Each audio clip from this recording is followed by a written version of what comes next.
On this episode of the Making Strides podcast, we have special guest Stephanie Mundt. Steph is a physical therapist and running coach with a keen interest in helping female runners and busting running myths. Today, the general theme is things to stop telling runners. We run through a list of common narratives used in the running rehab space that aren't necessarily true and can sometimes be potentially harmful advice for runners. So get ready to have your mind blown. It's almost certain you will walk away from this episode with a new perspective on key running topics. Welcome to Making Strides, a podcast aimed at empowering and educating runners. Our goal is to help decipher misinformation in the running world that can lead runners off their path to progress.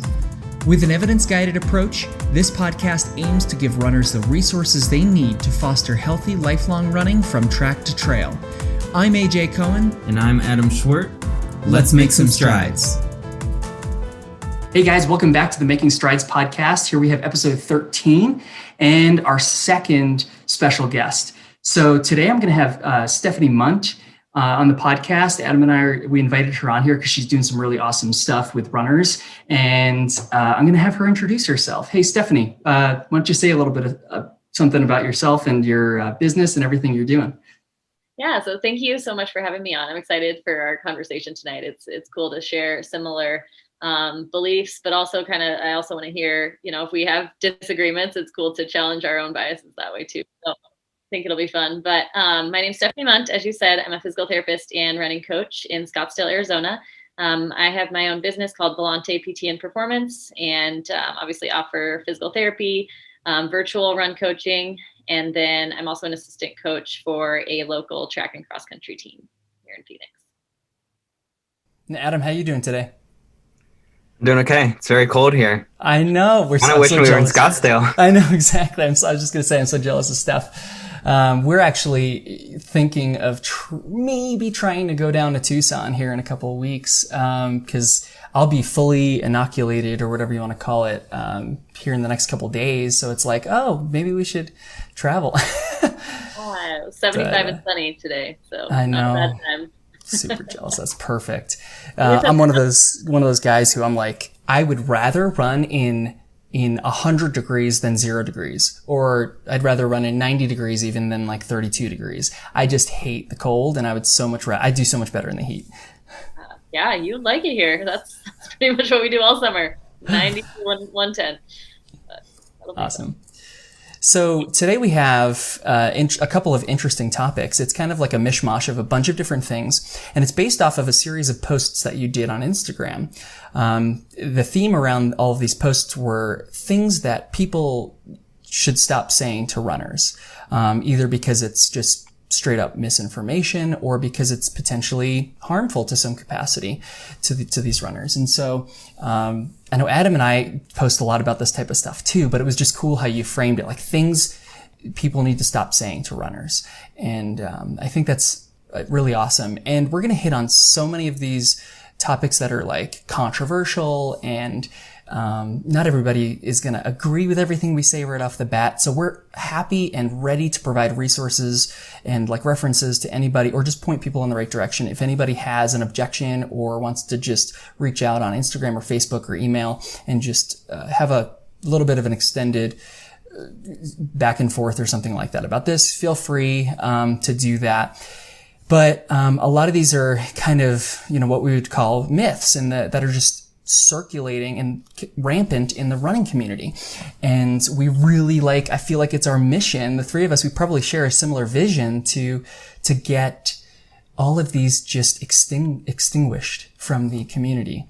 And some of them it's just nuance, but others I do think are kind of harmful to certain runners at a certain time. So, yeah, absolutely. And that's kind of why it was things that I keep hearing that, because we have the degrees that we have, and well, not just that, I think there's a lot of people with our same degree who believe different things and have different views, but because of the extra, I think, step we've taken it to learn about what's actually true, to critically think about what might not actually be accurate.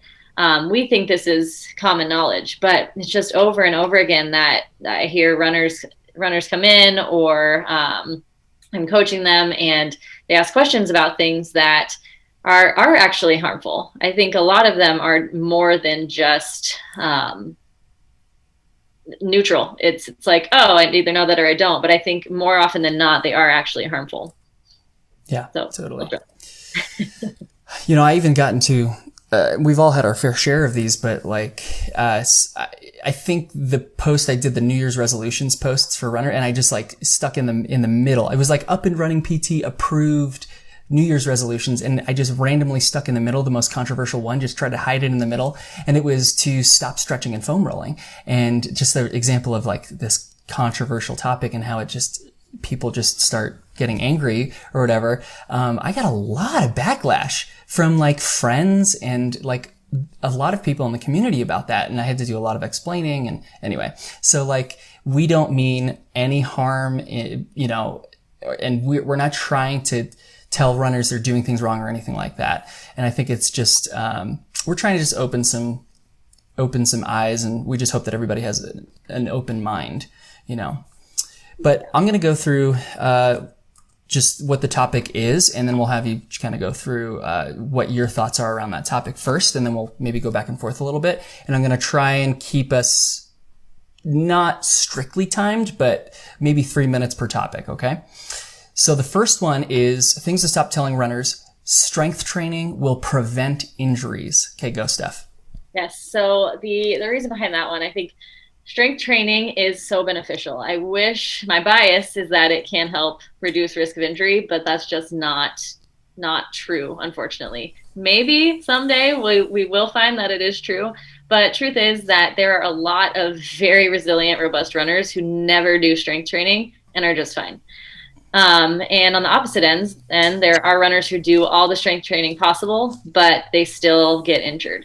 So we can't conclusively say that. I mean, strength training has a multitude of other benefits. If you want to just like the feeling of lifting heavy, especially as a female, like I love it. I think, some people don't, but I love that. We know that it helps improve running performance, distance running performance. It helps improve bone health. Obviously, we increase our strength and our power, but we just can't be telling people or making them feel ashamed for not strength training because it caused their injury. That's just not true. Totally. Adam, what are your thoughts? Yeah, I think that, people, they started doing something and then they got injured and they think therefore that thing caused it. And sometimes that is a strength training oriented thing. And, I think I try to break it down to, you just layered in something new. There's obviously needs to be time for your body to adapt and change that. That's not a time to play with other variables in your training, just that one piece. And, I've had people tell me, they've done some strength training and then they got injured and so that doesn't work for them. And I think it's a bigger picture.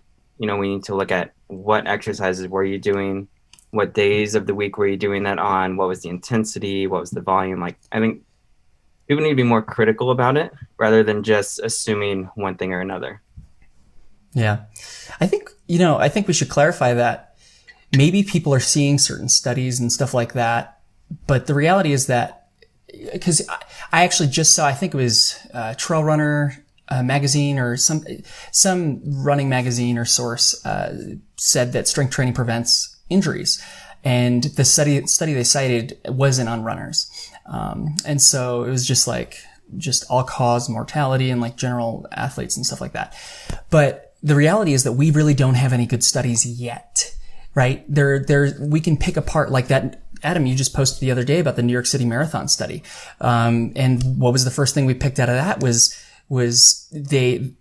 was just like a kind of an informal thing where it was virtual and they had like videos and they were just trusting that the individuals, the subjects were doing these exercises as much as they say they were or were supposed to.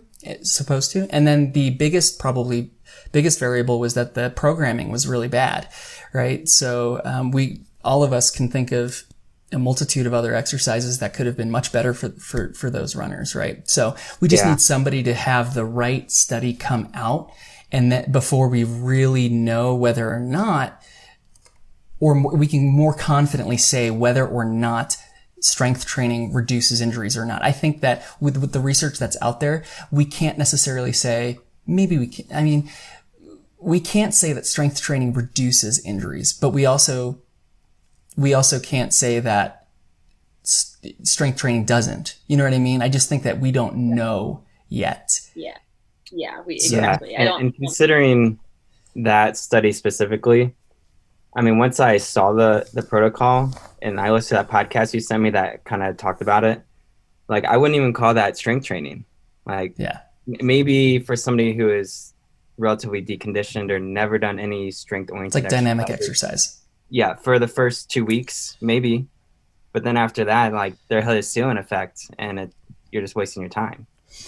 And we hit the 3-minute mark, so we probably can't stay too long on here. But my last thing on this topic is we do have studies showing that we can, facilitate collagen synthesis in tendons, and we can increase muscle tendon stiffness and resilience of bones and all this other stuff. And we can speculate and deduce logically that it is likely that strength training makes runners more resilient in a certain way. But I think we just don't have the evidence to say that it prevents injury, because then there's a difference in the semantics of prevention versus reduction, right? But it definitely doesn't prevent injury. Maybe reduce it, but we don't know yet. Right, exactly. Yeah, I would agree with that. And I think still the potential benefits outweigh the costs, but, you can't just hang your hat on it, I guess, as the thing that's going to make a change. And in someone who may be injury prone, like that's going to be the golden ticket. All we have to do is add strength training. That's probably not going to be it. Yep, for sure. Cool. We'll have another strength training episode. Well, we haven't had any strength training episodes yet, so we'll have one in the future, Adam, right? Maybe the next one. I mean, I'm surprised we haven't pulled the trigger on it yet. It's crazy. Okay, we'll go to the next topic. So it's things to stop telling runners. Your knees hurt because your hips are weak. Okay, Steph, tell us about that one. Yes. First of all, I don't know if I'm just very sensitive to wording, but I never tell people that they're weak. And I used to. I definitely used to. But I just feel like, first of all, how do we even measure that? Like, is an MMT a manual muscle test, which if you're not a physical therapist on here, that's basically where you're pushing on someone's leg in this instance, right, to judge their strength. And how accurate is that really? Like my right arm does one, my left arm does one. they probably have a painful side, so they might be inhibited, or they don't actually want to move that leg. So, we'd have to get much more specific to actually say, okay, this leg is weaker, a single leg, 1 rep max somehow, or a dynamometer, which most of us don't have. So I think we can say that maybe there are some strength deficits in this side, but we can't hang our hat on that being the cause of the injury. It's kind of like Adam said earlier. If A happens first and then there's B, we can't attribute B to A. But that's what people do. They come in pain, so that side's weak, and then we say, oh, you're in pain because that side's weak, when really that side might be weak because they started in pain. And that's actually what they're finding in patellofemoral pain, or a recent study did, is that the pain actually came first and led to hip weakness. And so with that, it's like, oh, well, we can't just say your hips are weak and so they're causing knee pain. But I hear that all the time. Totally. Adam. Yeah. Just saw a girl last Monday. Very likely patellofemoral pain. Has done a ton of hip strengthening stuff, and got better initially a little bit, but once she started really ramping up her training again and getting back to her previous level, all the knee pain came back, and she's been kind of yo-yoing back and forth. And I just told her, and I told her dad, she's in high school, we can't just go after the hips here. We have to look a little more globally, load up that knee, and make sure that's strong and resilient so it can tolerate the demands of running. It's not just a hip issue here. Yeah. I think you guys pretty much hit all the major points. I had a guy, another just case example, I guess. I had a guy the other day where all of his pain was on one side, and he he did have like that asymmetrical muscle performance, I guess you could say, with the hip abduction manual muscle test. But his weaker side was the opposite side. And I just didn't really say anything to him because I was like, I don't know how to make sense of this. So it just doesn't matter sometimes. And I've worked with really, there's the timer going off. I've worked with really talented runners who, I'm not going to tell them they're weak, but they don't produce a lot of force in their manual muscle tests. And then I've had people come in who produce a ton of force, and I can't break them no matter what I do. And they get tons of injuries or whatever. There's just no rhyme or reason. And yeah, I mean, that's just the way it is. Yeah. I think the narrative summary or whatever I put in here, I guess the take home is we shouldn't necessarily ever really focus on one muscle group. I think that we want runners to be strong and resilient everywhere, not just the hips, and we'll get into that a little bit with the next one, is very similar. To that? Yeah, go for it. Yeah, I would also add to that, because to put a positive spin on it, right? Things to tell runners is that, we may have some asymmetries, as you said. Asymmetries in muscle performance sounds, I think, very positive and empowering. And those are things that we can work on. But like, try to reduce the amount of times you say like, oh, that's weak. Or like you said, bring it up to them, because we are in there. And I just talked to Ellie Summers about this morning. We're in there basically picking apart their bodies for an hour. And they're like, oh, add that to the list of things I need to work on. Add that to the list of my imperfections. And when it doesn't necessarily matter, then yeah, just note it in your head and move on, comment on, other things that might be more positive. I try to tell everybody one good thing they have going for them, or maybe even like 1 to 2 for every one thing that I have to tell them about that is maybe a deficit that's maybe contributing, So this is a great point. Yeah. Okay, cool. So yeah, the last thing I had there was weakness around the hips could be one of many impairments that we try to address with an injured runner. So there's no reason to point it out or make them feel bad about it. And yeah. But related very closely, things to stop telling runners, it's coming from your hips, right? So I think on this post, I mean, you can tell me where you were going with it, but you had a little bit of a different spin on that. Yeah. So that one I think is, the hips are demonized, at least for females. And it's always there. Either my hips are rotated or my glutes are weak, which we can kind of combine a couple there, because I've had to feel like I've had to reiterate that point quite a bit. But it's the Q angle leading to patellar maltracking, which has also started to be debunked as well. We can get into that a little bit as far as a cause of patellofemoral pain. But really, Adam Meekins had a post on this recently about how we really can't judge anterior tilt versus posterior tilt. There's so many variances in people's structure, their actual bony structure. There's so many differences in even from one side to another. And our ability to sense whether something's rotated or asymmetrical is our ability really just, there's no inter-rater reliability that's strong that I know of. Yes, we can definitely send references for that, because that can be a little bit of a controversial topic as well.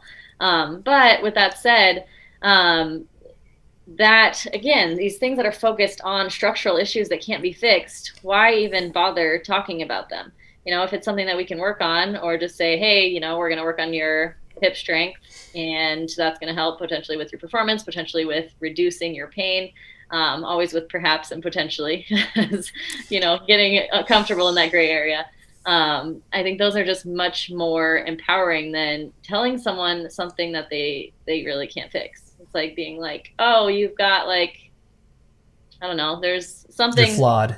Yeah, you're flawed, and good luck with that. We're going to have to manage this for the rest of your life. Yeah. Adam, what you got? Makes me think of like flat feet. Yeah. You're a big one. Can't do anything about that. I just have to orthotics the rest of my life or something. Well, not necessarily. I mean, there's things we can work on, and it's not as like a dead end road as much as you think it is. So. Yeah, absolutely. I think even just telling them like, and again, this is something, it's funny, Ellie and I did have a similar conversation, just saying like, we're going to strengthen your feet. That'll help. Mm-hmm. But, wow, those are flat feet. How are you getting around? Yeah. Can't believe you walked in here. Exactly. Yeah. These are the worst feet I've ever seen. Have you ever guys ever had someone come in who said like, "Oh, the doctor looked at my X-ray and told me it was the worst knee Mm-hmm. they've ever seen," or something like that? Yeah, totally. We've all heard that. Yeah. Um, I think bringing up the fact that everybody's anatomy is very unique and not everybody is the same. And maybe, even if somebody does have something structural anatomical that biomechanists, people who are super heavy into the biomechanics of things, are going to start pointing towards as a origin of discomfort and issue. I think that's a really poor way to look at it, kind of discounting the body's ability to adapt and be resilient. And I think it's amazing the compensations that people are able to have. Like there was a gal born without a tibia, and the fibula, which is normally not very weight bearing, it turned into her tibia to adapt, right? Or the first person to deadlift like 4 times their body weight had severe scoliosis, right? So the body is capable of amazing compensations, and just because somebody's Q angle is quite, large or something like that doesn't mean they can't adapt to that. If they have something biomechanically increasing potential stress to a certain structure in the body, who cares? We know that the body is able to adapt to that and make the stressed area even stronger so that it basically doesn't even matter. Mm-hmm. Yeah, that's a great point. Just giving more credit to the human body and adapting. So I think with that, the take home is, well, also you can't just pinpoint it on one thing. And I think that's what maybe not, I don't want to blame PT school, but we did have to have tests and quizzes where we put one right answer, but it was like pinpointing one thing for these very complex situations. Like this is definitely coming from that muscle or that hip. And that's just, we can't really say that truthfully. Yeah, totally. Yeah, exactly. It's frustrating hearing those things, but that's the positive spin, I guess, is to just tell people, yeah, you're strong and resilient, and adaptable. Cool. Let's see where'd my tab go? Here it is. Yeah, so similar, staying in the region of the hips, engage your glutes. Why do we have to stop telling runners to engage their glutes? Well, it actually can impact performance negatively. So that can be a harmful one. I don't know anyone who's comfortable squeezing their glutes while they're running. It doesn't really seem like that great of an idea. And I brought up, and this, I'd love to hear your guys' thoughts on this, why we chose the glutes. Again, maybe it's this obsession with the hips, but we never tell people to contract their calf when they're pushing off. Like why are we choosing the glutes as the muscle that they need to work on? I think they've debunked glute amnesia a little bit. And, generally speaking, if you don't have a severe neurological injury, your glutes are able to fire. I think people do feel differences side to side, whether that's part of because they've been told that one side doesn't fire as well. I don't know. But I do know that's real and that's valid, that people feel that. But we know that they are activating. And I think actually thinking while you're running can cause you to actually go slower. So not that people are doing that in a race situation, hopefully, but just not necessary. What do you guys think? Adam? Yeah, definitely. It's just taken away. You can only focus on so much at a time. And if that's what you're focusing on, then there's more that's taken away from just the overall act of running at every other joint and muscle in the body. So definitely, especially in long events where you really got to stay in the trenches, I think maybe where it would have the biggest effect. I think as far as an origin, I feel like it maybe came from all of the sitting negativity, and along with the you sit for 8 hours a day, so therefore your hip flexors are tight and your glutes are then weak because you're not using them all day. Type of that lower cross syndrome. kind of stuff. But again, that's just kind of my own opinion. I don't know if there's any fact to that or not, but it seems like, at least from my perspective, that's where things at least started, from what I saw. That makes a lot of sense. Yeah, I just think that I'm just so sick of hearing about the just runners obsessing over their glutes in general. I think the Dorn study in 2012 brought up some really awesome stuff about how the glutes aren't even really super important. Well, glute max is what I should clarify with, because whenever I hear runners say glutes, I sometimes have them clarify, because, glute med is fairly important. Glute max is less important, and runners are usually thinking about glute max, the big bulky muscle that's supposed to be the super powerful hip extensor and propeller during running. And the reality is that if we, in this study for folks, because I know you guys are familiar with it, but for folks who aren't familiar with it, they measured force during running, the max force of all these muscles, and they measured it in body weight equivalents. So basically, the soleus muscle producing, was it like 6 to 8 body weight equivalents of force when you're running. So he's in first place, right? Calf is king. But then the glute max, and sometimes I'll have clients be like, how many, body weight equivalents do you think glute max was producing? They'll be like, like 25 or whatever. And I'm like, okay. And they're like, I'm like, 1.8. And they're like, oh, okay. And I even elaborate sometimes. I'm like, in the study, they speculated what each muscle's function was as well. And, during stance phase, it was glute max's function was mainly to prevent forward lean at the hip of the trunk. And in swing phase, it's to decelerate the advancing limb so that you strike your foot kind of where you want to. It's not necessarily to powerfully extend the hip through a planted foot and propel the body forward, right? So I think people spending a ton of time thinking, I need to activate and engage this muscle, which is engaging just fine, but I need to do it more because it needs to be the primary driver of me explosively moving forward while running or whatever. And when we're sprinting, maybe, this is a different conversation, but that's just my take on that. Yeah. I was even surprised though at the levels during sprinting. They were lower than I expected for glute max. But I agree with you. We're not typically doing a ton of explosive movement for the range of runners that I'm working with, 10K up to ultras. So totally. So the next topic is things to stop telling runners. Just run through it. Okay, Steph, elaborate.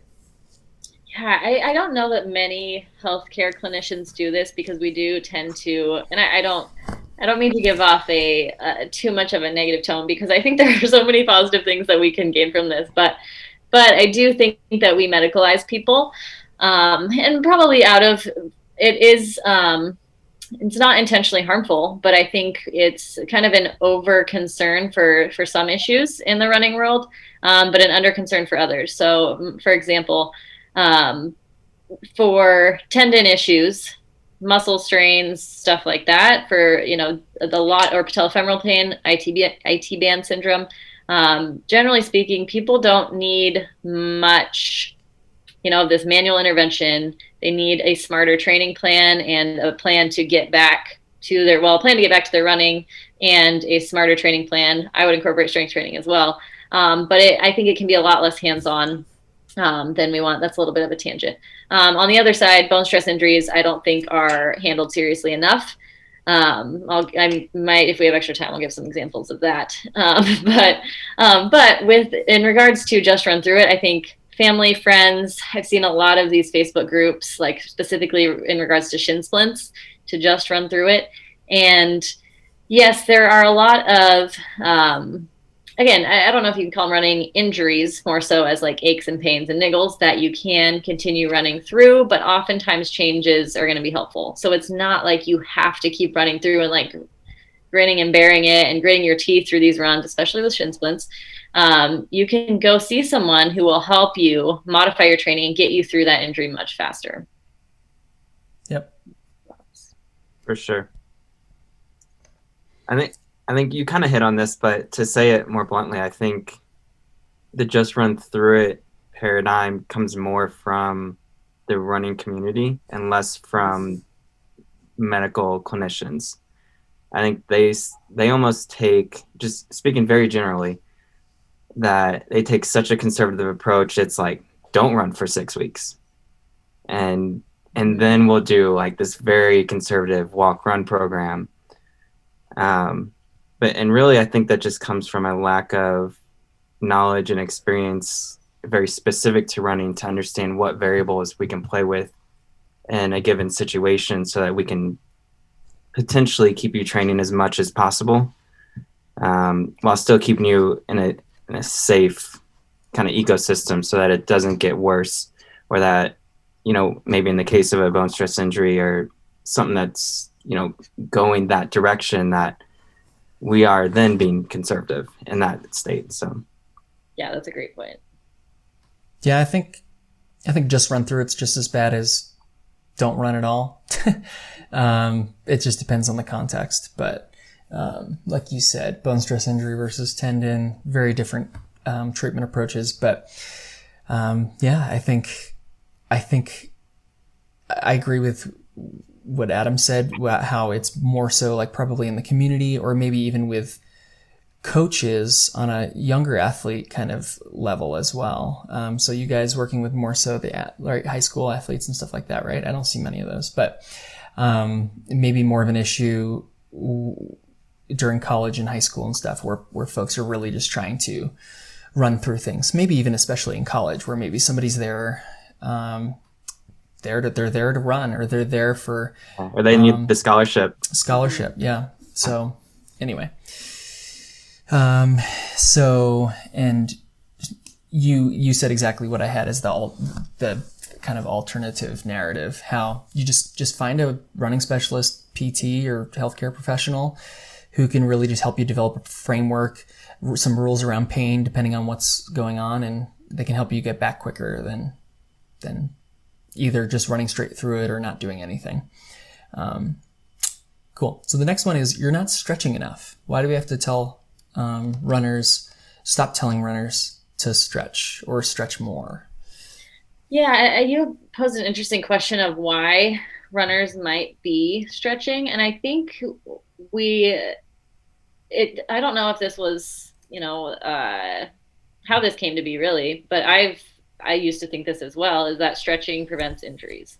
And, maybe that's been a global thing for all sports. What I mean by global, that's progressed, and we've realized that, like, oh, maybe that's not true, or if that's just specific to running. But the number, I think people fault themselves for not stretching and think that's what contributed to their injury. So there's this shame around it.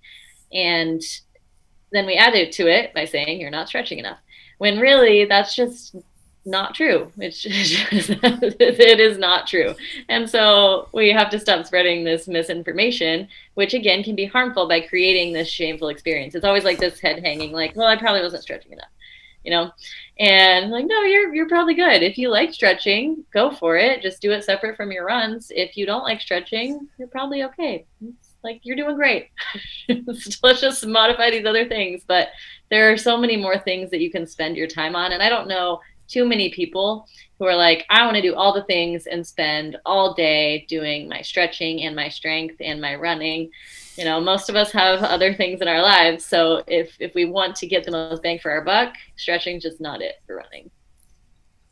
Adam? Yeah, I always, anytime when somebody asks me about stretching or we just start to get on this topic, I always preface by saying that I was the guy that spent 20 plus minutes a day stretching, rolling on a foam roller, lacrosse ball. The more aggressive, the better. I could see you doing that. And, oh, thanks. And now, and I was still getting injured quite a bit. Now I don't do any of it, and I actually feel better. Well, now you've just replaced it with lateral toe taps and heel raises. Well, yeah, with some more meaningful things, and that's Yes. where I start to take the conversation. So yeah, it's something I tell people, if you like to do it, it feels good, and you have the time for it, I'm not against it. Mm-hmm. But if you want to make a meaningful impact to your running, to your training, to your performance, then it has to be a low priority, and we need to substitute that time in for some things that are more meaningful. Yeah. Like Steph, you alluded to me asking kind of why do you stretch?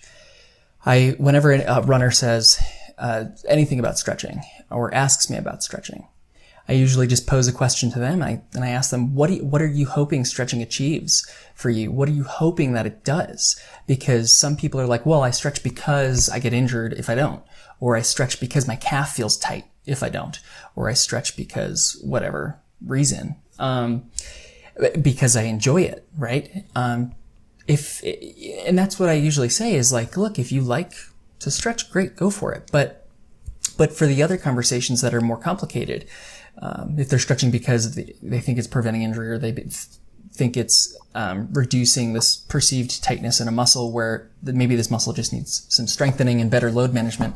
But those are harder conversations to have. But that's step number one with individuals is like, what are we hoping to achieve with stretching? And like I said earlier, I get a lot of backlash about this, so maybe even another whole episode on stretching. But the reality is that runners, I should clarify too. Everybody wants a clarification on this, but when we're saying stretching, we're talking mainly static stretching, long holds and stuff like that. But holy moly, I want to share this. Did you guys ever listen to the Joe Rogan podcast with David Goggins? Yeah. And David Goggins is like, I was so MFing injured all the time until I started stretching. I stretch like 5 hours a day now and I'm good. And he's like, I had this bump on the back of my head and it was like all this tissue that was just because my body was compressed. And then he was like, it wasn't until I started stretching. And this guy has like a bazillion followers. So, all these people are hearing how, oh my God, David Goggins, like look what he's able to do. And how he fixed all of his issues is he stretches like hours a day. So there's just so much pervasive misinformation out there. But I just thought that was kind of funny. I was listening to it and I'm like, what the heck is he saying? If you haven't listened to that episode, anybody who's listening, you should still listen to it. He's amazing, but in a weird way. But he is, yes. I'll have to put that on the list. That was so funny, though. I would have done the same thing. Like, what? Exactly, yeah. Okay, so things to stop telling runners. You run too much. Yes. First of all, that's just an easy way to lose a runner. I don't know if you guys have ever gone into a provider's office and they tell you that you're going to have to stop running so much. And for me, especially, like I'm generally at my highest, I'm in like the 40 miles per week range. So it is relatively high for some people, but it's definitely not at the high end of the spectrum. And that's just like immediately lose trust and confidence in this person because they're telling me that the thing that I love to do and I would like to do more of, they don't approve of. And so and again, it's just generally not true for most people. I think there's a small correlation, I think, I don't remember the name of the study, I'll have to pull it up, but moderate distance running does not lead to knee injuries. Or knee OA. Mm-hmm. A certain amount of mileage may be associated with a higher incidence, but again, it's one study. But I think that the take home point is that moderate amounts of running are actually way better for your joints than being sedentary, for one. And I guess that's my main point. So definitely better than being sedentary. So again, it's just not true. And it's a way to lose trust with your runners. Totally. Yeah. Adam, our bodies need to move. Mm-hmm. I mean, that's how joints, muscles, tendons get nourished. They have to move. They need that increased blood flow. They need a stimulus to, tell them not to decondition more. So it's not to say you always have to be trying to strive to run further and faster, but, we have to have some kind of baseline of physical activity just for our general health and well-being. Mm-hmm. Yeah, that's a good point. I'm just sorry, AJ, butt in there, no. But yes, there are definitely times I think with managing certain conditions where you might decrease mileage, but just to straight up say you run too much is not the best way to go about it. Yeah, I was just going to say it's too generalist. I I think that it's very applicable sometimes that somebody might ramp up too quickly, right? Do too much too soon, too much of something too soon, whether it's speed work or, climbing, hill climbing, anything like that. But it all comes down to load management.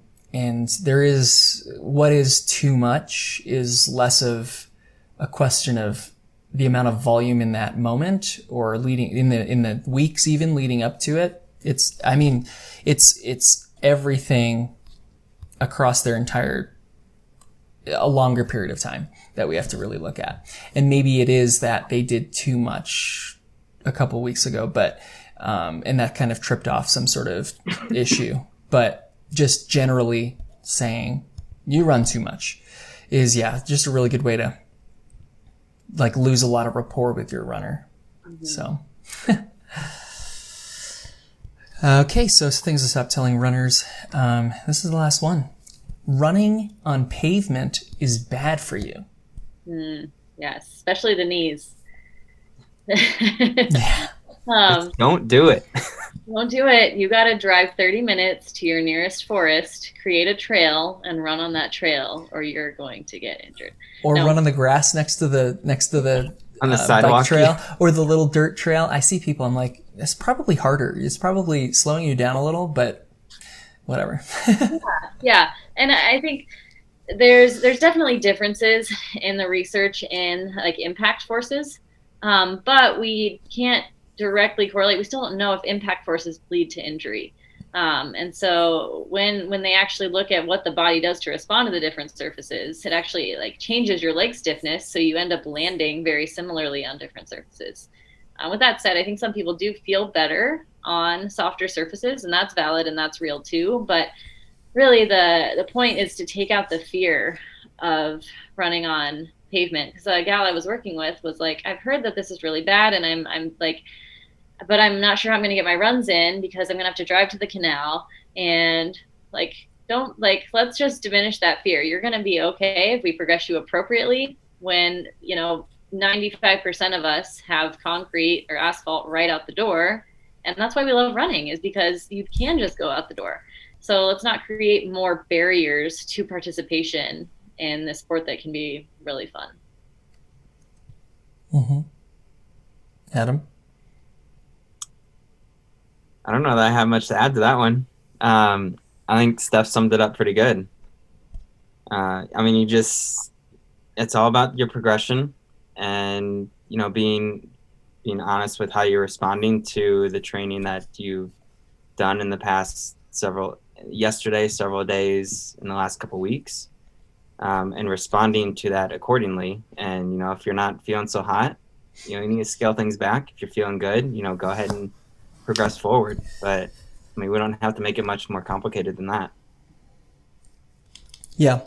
Working with a lot of trail runners, I think the big concern that they have may not always be the hardness of the surface, but the repetitiveness. And so I think that has some validity for sure. But the reality about, strictly speaking, the softness or hardness of a running surface, like you said, Steph, we have some good studies to support the fact that muscle stiffness in the lower leg changes depending on, like, we can even anticipate what how hard the next step is going to be in our brain and adjust our muscle activity accordingly. And people don't see necessarily muscles as force dissipators. A lot of lay people think of muscles just doing work to like move us or whatever. But the reality is that the muscles, especially in our lower leg, really do dissipate a lot of force, and they're going to be dissipating more force if they need to. Which may, and then there's some speculation that, maybe that increases fatigue and stuff like that. So there's other implications, right? I think one other podcast for like 5 seconds, we talked about, muscle vibration and dissipating that, and how vibrations might be a little bit more on harder surfaces, but the actual impact forces, which may not necessarily matter, may not even necessarily be increased. on a harder surface. So yeah, 'cause there's something to the, why they make tracks like that kind of elastic, more rebound surface that does help with performance. But does that change, because there's less mechanical energy, but does that change injury risk? Who knows? Yeah, totally. Cool. So this was awesome. I mean, is there anything else you want people to stop telling runners off the top of your head? What's the next post? That's a great question. I think I do have a list. Some of that one pertains to cross training. I think the patellar maltracking is another one. But yeah, I mean, they just kind of come up, the more people you talk to and see, and they just kind of recur, and there's things like, oh, I hadn't thought of that. But I think the big take home points from today of things you like want to maybe emphasize with runners is just, again, that they're strong, adaptable. A lot of injury recovery and maintaining health is a proper training progression, maybe strength training, hopefully strength training, maybe not. And really managing all the other parts of the ecosystem. Stress plays a huge role. Perfectionism is linked to injuries in sports. There's just a lot of different variables, and getting comfortable in that gray area and admitting that you don't have all the answers, I think, is really important. And it's not going to lose you any patience or any patient rapport. I think it just really builds it. Adam, any myths that anything you want people to stop telling runners? No, off the top of my head, I do like the cross training one though. I see that so much. It's like, hey, I have this, pain going on, and the first comment's like, are you cross training? And I'm like, no, is that something I should be doing? Yeah, you need to do it right now. Like, I don't know, people just jump to conclusions, and it's sometimes frustrating to watch. And you want to jump into every little thing, but you got to pick your battles. And I don't know, for people on the other side, it's a lot more complicated. But the solution doesn't have to be complicated. Yes, good point. Yeah. I think, what was that one I just had on the top of my head? This is what happens to me. I have early onset dementia. No. So I think... Because you're a dad now. It's because I'm a dad. Yeah. Jeez, he has not been sleeping super well. So I want people to stop telling runners to do like nothing or just like swim and bike when they have bone stress injuries. It seems like people think it's common sense that if you have a stress fracture, you can't do anything. It's like, I've even had people consult with me, and then they're like, and then I go to follow up, or they'll inquire, and then I'll go to follow up, and they'll be like, oh, well, actually I got an MRI and I have a stress fracture, so I can't do anything. So I'm not interested in anything. I'm like, but there's other stuff we can do. Are you kidding? And, they're like, oh, I'm just going to do a bunch of biking and swimming and whatever else, and I'll get back to you when, if I have issues down the road. I'm like, there's just so much to do. Then, go ahead. Oh, I was just going to say, along with that is 6 to 8 weeks, then you can start running again. And that just sets people up for failure. I mean, you guys have probably heard my story. I've had 11 stress fractures, and 6 of them were in college, and it was go to the pool for 6 to 8 weeks, come back and start running. There was no logical progression, no, let's see if you're ready. And I think that's what contributed to the recurrent issue. It's like one side, then the other, back and forth. So I agree with you there. And then the no plan to come back except for you're good. Yeah. I just had a buddy call me up yesterday. He's like, oh, dude, I rolled my ankle really bad on the trail, and I have like a hairline fracture and this and that. And he's like, what can we do? And he's like, and he asked these great questions. He's like, what can we do? He said, when do we start therapy? Can we start stuff now, or do we wait till I'm out of the cast? And so it was great, and I was really impressed, but not everybody thinks like that. So the other thing I want people to stop telling runners is that like shoes cause injuries. So, but that's another, we actually do we have a shoe episode? I can't remember, right? We do, yeah. We do. I don't know if it's on injuries. Yeah, I think it's on like myths of shoes. I think that's in there. Yeah. Okay. Refer to the shoe episode for Yeah. more on that one. Sweet. I think we have 2 shoe episodes. Did we have 2 shoe episodes? Jeez, I have to look at this. Yeah. Anyway. Because the second one was trail versus road shoes. Oh yeah, God, baby brain. That one. I don't know much about trail shoes, so I'll listen to that one next. Yeah, shoes are fun. Anyway, that's it off the top of my head. I think I have plenty, but yeah, this was great. Thanks for coming on. It's been an awesome talk. Do you have anything else you want to close with? I don't think so. I think with the talk about bone stress injuries, though, that's kind of my mission moving forward, is to really try to specialize in helping specifically women with bone stress injuries or history of bone stress injuries. A lot of times, not all the time, but many times it's correlated with relative energy deficiency. And those are my big 3 areas: female runners, bone stress injury, or really any injury, but also either history of eating disorder, I have that in my history, or relative energy deficiency. I feel like that's where I can really best help people. So if anyone's listening to this and has questions about that, feel free to send me a message, and we'll connect. Yeah, if you ever want a platform for that, we would be happy to have you back on at some point to talk about bone stress injuries and stuff. But we purposely didn't ask you to talk about that stuff this time around because we know that you've been on multiple other podcasts having to talk about that. So people can definitely go check those out. But I do think that if you are still looking for platform and you don't mind talking about that stuff, I think it can't be said enough. So, yeah. But no, this is a great conversation. Yeah. If people wanted to message you or contact you, where would they find that? You could find me on Instagram. It's drsteph_Volante PT. So do you want me to spell it out? We'll have it in the show notes. Yeah. And then from there we can connect. If you don't have Instagram, you can email me. It's info@volantept.com. Perfect. Awesome. Cool. Thanks a lot. Yeah. Okay. See you later, guys. Go make some strides. Yeah. Make some strides. Hey guys, I just wanted to take a quick minute here at the end to thank you for taking the time to listen to our podcast all the way to the end. If you learned anything from us today, or if you see the value in this podcast, please take a second to share your favorite episode on social media. Another way to show your support is to give us a review on iTunes or whatever podcast platform you're using. If you have any questions about anything you heard, please feel free to reach out to either of us via any of our social media channels. All of the information with how to connect with us, whether it's Facebook, Instagram, our websites, email, all that information will be listed at the bottom of the show notes.